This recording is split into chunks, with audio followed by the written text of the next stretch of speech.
காரைக்குடி செக்காலை சங்கர மடத்தில் 2ஆம் நாள் நிகழ்வாக மீனாட்சி சுந்தரேஸ்வரர் திருக்கல்யாண வைபோகம் வெகு விமர்சையாக நடைபெற்றது.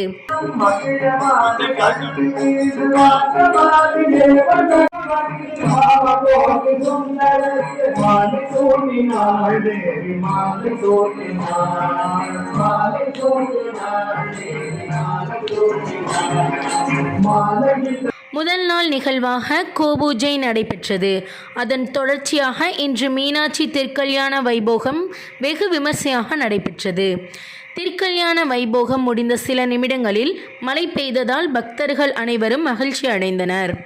நிகழ்ச்சிக்கான ஏற்பாடுகளை மேனேஜிங் ட்ரஸ்டி ஆடிட்டர் ராம்மோகன் மற்றும் ட்ரஸ்டி ராதாகிருஷ்ணன் அவர்கள் மிக சிறப்பான ஏற்பாடுகளை செய்திருந்தனர். இதனைத் தொடர்ந்து பக்தர்களுக்கு அன்னதானமும் நடைபெற்றது.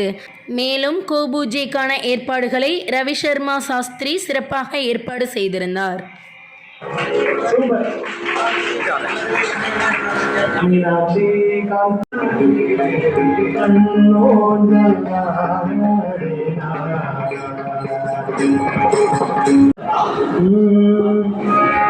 மாலை சூட்டினாள் தேவி மாலை சூட்டினாள்